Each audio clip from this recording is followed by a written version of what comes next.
बच्चा बढ़िया, अब हम कैपिलरी राइज स्टार्ट करते हैं। कैपिलरी क्या? कैपिलरी का लैटिन वर्ड में कैपिला का मतलब होता है हेयर साइज। यार इतनी पतली पतली ट्यूब्स, पतली पतली ट्यूब्स। अब मतलब ऐसी ट्यूब जो हेयर लाइक स्ट्रक्चर्स हो, बोर्स हो। अब उनके अंदर उन जो हेयर साइज ट्यूब्स होती है, मतलब इतने बारीक बारीक से आप कह सकते हैं पोर्स हो, उसको हम लोग कैपिलरी ट्यूब कहते हैं। और इस लिक्विड के राइज और फॉल होने के, उसमें लिक्विड राइज अप भी होता है, फॉल भी होता है। इस फिनोमिना को हम लोग कैपिलरी कहते हैं। अब ये कहने से दिखता कहां है? अब एक एग्जांपल देता हूं। कैपिलरी हम कहां कहां देख सकते हैं? दीवारों में सीलन आती है, नीचे पानी भरा हुआ है। भाई दीवार में तो होल नहीं दिख रहे ना आपको, पर क्या फिर भी पानी ऊपर चढ़ जाता है, सीलन ऊपर तक आ जाती है। That is capillary rise. पेड़ों में जड़ों में पानी होता है, पत्तियों में आ जाता है, कैपिलरी राइज। अब आप सोचिए कि आप जब टॉवल से अपने शरीर को पोंछते हैं तो टॉवल क्या करता है? पानी को एब्सॉर्ब कर लेता है, क्योंकि वो अपने अंदर एब्सॉर्ब कर लेता है। This is a capillary rise. तो ये सारे फिनोमिना कैपिलरी राइज के होते हैं, जो डेली फिनोमिना में देखे जाते हैं, और ये सारी बकवास यहीं पर लिखी हुई है। तो मेन मुद्दे पर आते हैं, मेन मुद्दे को समझने की कोशिश करते हैं।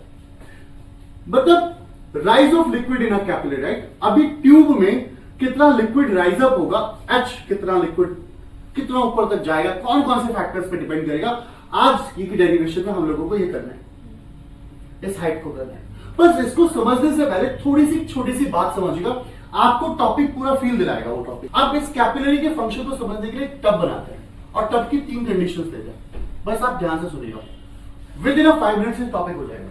देखो क्या हो मेरे बच्चे, यहां पे ट्यूब में यहां पे पूरा फ्लूइड भरा हुआ है, यहां फ्लूइड भरा हुआ है। अब फ्लूइड भरा हुआ है, मैंने यहां पे बेटा ट्यूब लिया, और यहां पे भी ट्यूब लिया। अभी मैं इस ट्यूब की बात करता हूं। यहां पे जो मिनिस्कस बन रहा है वो कॉन्केव मिनिस्कस बन रहा है। अगर कॉन्केव मिनिस्कस बन रहा है, 2 मिनट ध्यान दीजिएगा, यहां पे एक प्रेशर होगा, यहां एक प्रेशर होगा। जितना बड़ा प्रेशर ये, उतना बड़ा यहां पे भी एक पॉइंट मान लेता हूं, और यहां पे भी एक पॉइंट मान लेता हूं। यहां का प्रेशर पीए है, और यहां का भी प्रेशर पीए होगा। यहां का प्रेशर P1 है, और यहां का प्रेशर P2। बस ध्यान दीजिएगा मेरा बेटू, हमें पता है कि यहां P बड़ा है P1 से, तभी ये कॉन्केव मेनिस्कस बना है। अगर P बड़ा है तभी तो धक्का ये ऊपर से मार रहा है, तभी तो ये P1 बन पा रहा है। यानी P बड़ा है P1 से। बट यहां पर मेनिस्कस कैसा बन रहा है? प्लेन। इसका मतलब P2 बराबर है PA। तो यहां पे प्रेशर डिफरेंस की वजह से ऐसा सारा ड्रामा हो रहा है। ये सारा प्रेशर डिफरेंस की वजह से हो रहा है। तो प्रेशर डिफरेंस की वजह से जब प्रेशर डिफरेंस आ रहा है, तभी हमारे पास कॉन्केव मेनिस्कस बन रहा है। तो प्रेशर डिफरेंस कितना? मेरा क्वेश्चन है प्रेशर डिफरेंस कितना? तो प्रेशर डिफरेंस कितना मेरे बच्चे? अगर हम दोनों का प्रेशर डिफरेंस निकालें तो PA माइनस P1, ये प्रेशर डिफरेंस। प्रेशर डिफरेंस कितना? 2 सिग्मा बाय R ले लीजिए।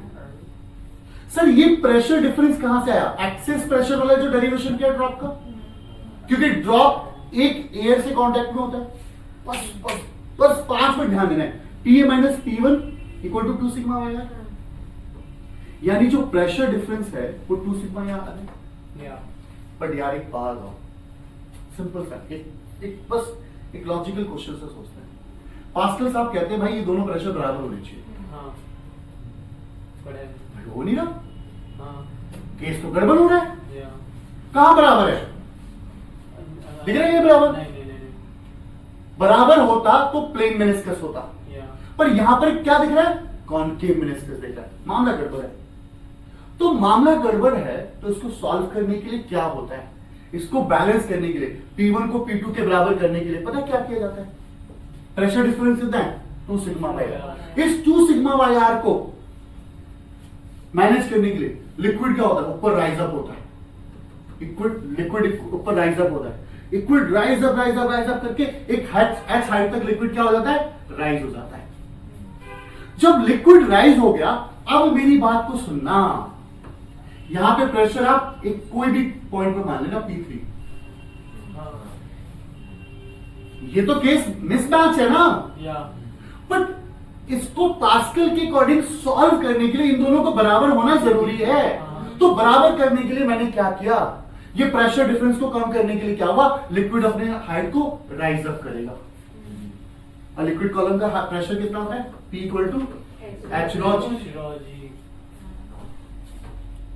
यानी क्या करेगा, ये एच रॉ जी इतना प्रेशर अपना इतना बड़ा कर देगा, इतना हाइट बढ़ा देगा, इतना हाइट बढ़ा देगा।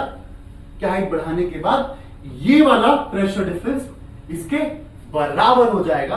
तो क्या हो जाएगा,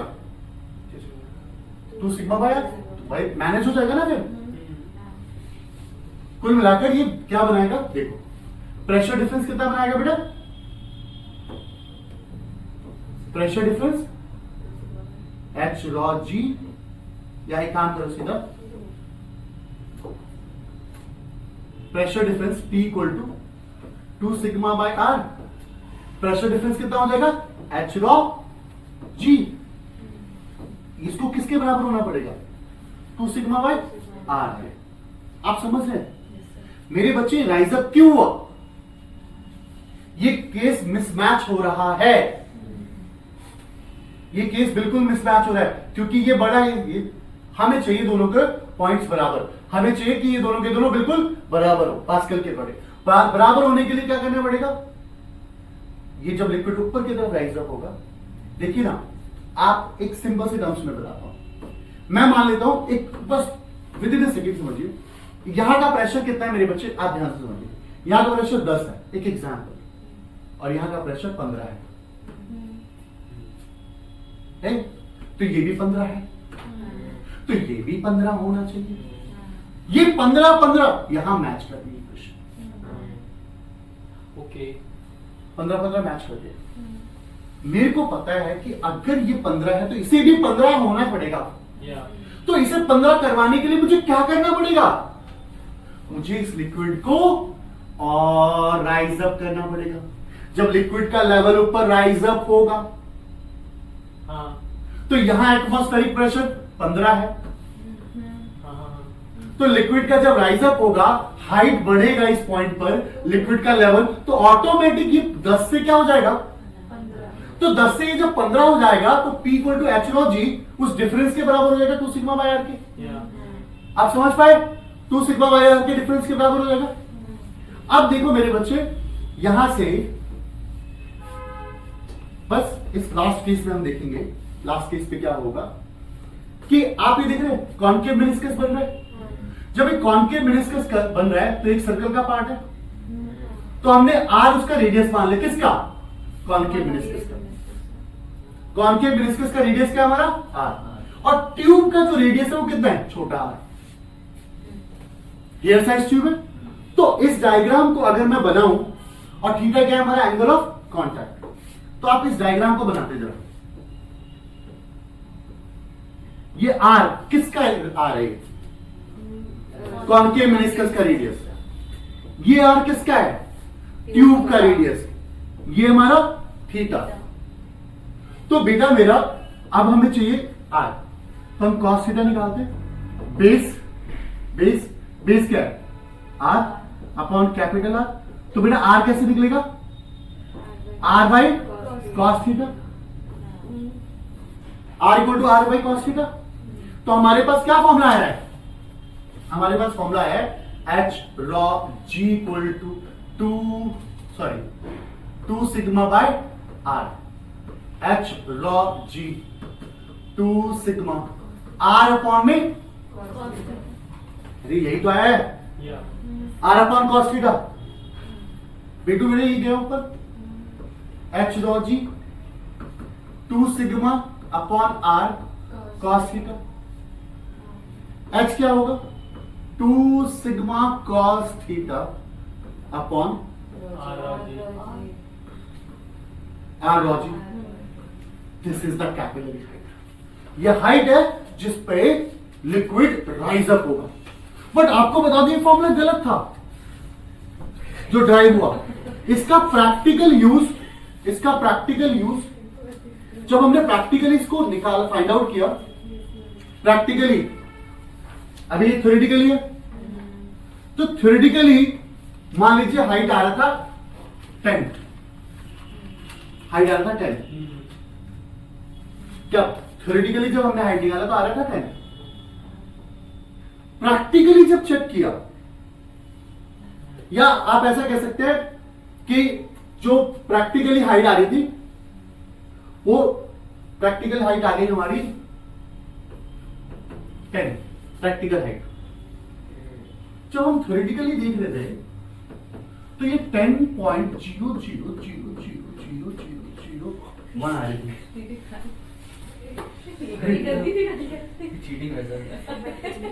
सुनो तो सही, प्रैक्टिकल हाइट है थी 10, प्रैक्टिकल हाइट आ रही थी 10, और जो थ्योरेटिकल इस फॉर्मूले से निकाले तो 10.0000000 करके 1 आ रही थी। हमने कहा ये तो बहुत गलत बात है, दोनों में डिफरेंस क्यों आ रहा है? तो इन्होंने एक न्यू फॉर्मूला बनाया जिसे हम एसेंट फॉर्मूला कहते हैं, मॉडर्न फॉर्मूला जैसे। अब उसमें क्या किया देखो तो सही, इस फॉर्मूले में 2 sigma cos theta r rho g में से r/3 को माइनस कर दिया, r/3 को माइनस कर दिया। r क्या है? r रेडियस, सोचो बाल के बराबर का रेडियस, उसको 3 से डिवाइड कर दिया, उसको माइनस किया, और ये था हमारा न्यू फॉर्मूला, और ये था पुराना फॉर्मूला। मतलब एक्चुअल मैच करने के लिए वैल्यू को मौका पड़ जाता है। बट अबे प्रैक्टिकली मैच किया तब जाके 3 आया ना। अभी एक मिनट ध्यान दो, सुनो। अब हाइट कौन कौन से टर्म्स पे डिपेंड कर रहा है? देखो, height inversely proportional to r है। भाई जितना ट्यूब पतला होगा उतना लिक्विड का राइज अप ज्यादा होगा। क्लियर है मेरे बच्चे? डेंसिटी पे, सरफेस टेंशन पे, एंगल ऑफ कांटेक्ट, इन सब पे डिपेंड करता है। तो ये था हमारा कैपिलरी रेंज।